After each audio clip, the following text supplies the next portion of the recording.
Chez ICC Cheminée Industrielle, on est une compagnie Saint-Jérôme avec à peu près 165 employés.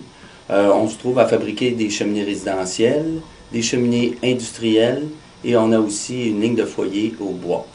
La compagnie a 22 ans et de tout temps, on a toujours porté une attention particulière à la santé-sécurité. Notre président, M.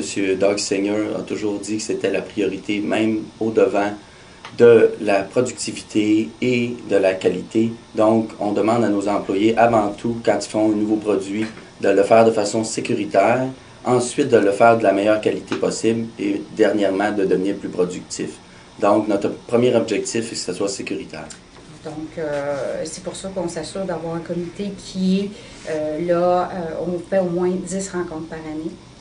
Ça, c'est le minimum. Donc, au point de vue des prises de décision dans le comité, ça se fait très rapidement. Qu'est-ce qui est le fun du comité de santé-sécurité, c'est que la compagnie est ouverte. J'ai été 2 ans comme président du comité, puis pendant 2 ans, on a amené des choses, puis Claude, José, Doug, le président aussi de la compagnie, il vient faire son tour assez souvent, puis sont ouverts à ce qu'on dit, puis ils le mettent en pratique aussi. C'est pas juste, on fait pas juste parler, on agit, puis on essaie de faire les choses le plus vite possible. Et à chaque année, on fait un plan santé-sécurité. Donc, on va regarder, Claude regarde tous les projets santé-sécurité qu'il va mettre à l'œuvre pendant l'année. Moi, je regarde toute la formation que les gens vont avoir besoin. C'est ça, on va faire du Syndut. Chez nous, on a une chambre à peinture, fait qu'on a des fit tests qu'il faut faire toutes les années. On a acheté un défibrillateur, donc on a des formations sur comment se servir du défibrillateur. On va former les gens également sur, comme je vous dis, l'ergonomie, comment peinturer, mais de façon sécuritaire avec des masques. On va donner des formations sur la soudure par point, comment faire de la soudure par point, mais de façon sécuritaire également. Donc, à tous les 3 ans, je donne une formation. Puis, dans le fond, j'ai trouvé ça très, très stimulant pour moi. Puis, j'ai appris des choses en suivant cette formation-là. Puis, j'aime la donner aussi aux employés. Puis, la différence que je trouve qu'il y a en la donnant par un employé ici et quelqu'un de l'extérieur, c'est que je peux plus la baser avec nos dangers ici, les situations à risque qu'on a plus que quelqu'un qui va venir de l'extérieur.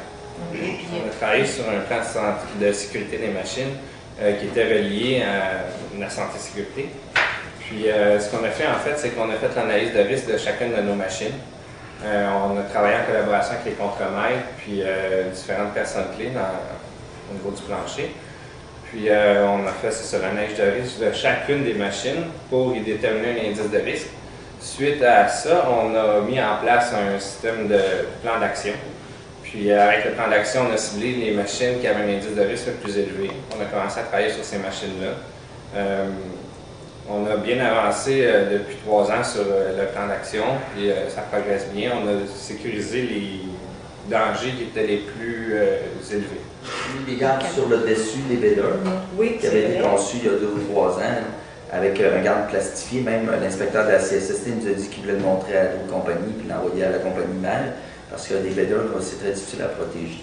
Fait qu'on avait conçu des gardes avant, puis après ça, on a mis des protections latérales. Donc on protège le dessus et le côté pour les mains. Fait que tu n'as plus besoin de mettre tes doigts en dessous. Fait que tu tiens ta pièce comme ça. Fait que ça va bien. Fait que c'est number one parce que c'est ça qu'on travaille beaucoup avec les bédales, ça tourne tout le temps. Souvent on a des petites pièces. Fait que ça empêche les doigts de passer. Ça a déjà arrivé dans le passé. Fait que, puis très satisfaite de ça, bien fière de ça. C'est une machine qui fait la soudure sur plusieurs types de métal, plusieurs types de longueur. Puis à ce niveau-là, il y a des boulets qui bougent. Puis il y a un gros danger de coincement là-dedans. Donc on a mis des panneaux de plexiglas avec des interlocks pour s'assurer qu'une fois que si les portes sont ouvertes, la machine ne fonctionne pas. Donc on s'assure que les gens ne se blessent pas. On a gagné un prix d'innovation avec ça parce que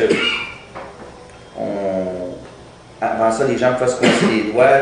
Puis quand ils produisaient, ils pouvaient avoir les doigts qui allaient dans la zone directement. Maintenant, on peut lâcher la pièce, puis la personne n'a pas à toucher la pièce, puis tout est protégé. Elle peut même aller travailler ailleurs, puis elle n'a pas besoin d'être présente, mais même on gagne en productivité, en même temps qu'on gagne en santé-sécurité, parce que la personne n'a plus à la toucher à la pièce.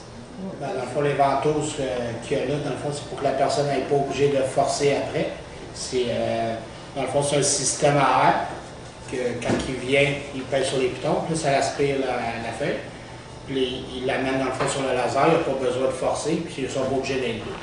Puis on va faire aussi, dans l'avenir, on a des feuilles de 1/4 de pouce d'épaix, qui sont plus petites. Fait qu'on va les faire modifier par une firme expert là-dedans, puis il va pouvoir les prendre aussi. Des presses que tu ne veux pas nécessairement éliminer parce que tu ne trouveras pas nécessairement mieux ou différent sur le marché, mais qui sont dangereuses de la façon qu'ils sont montées.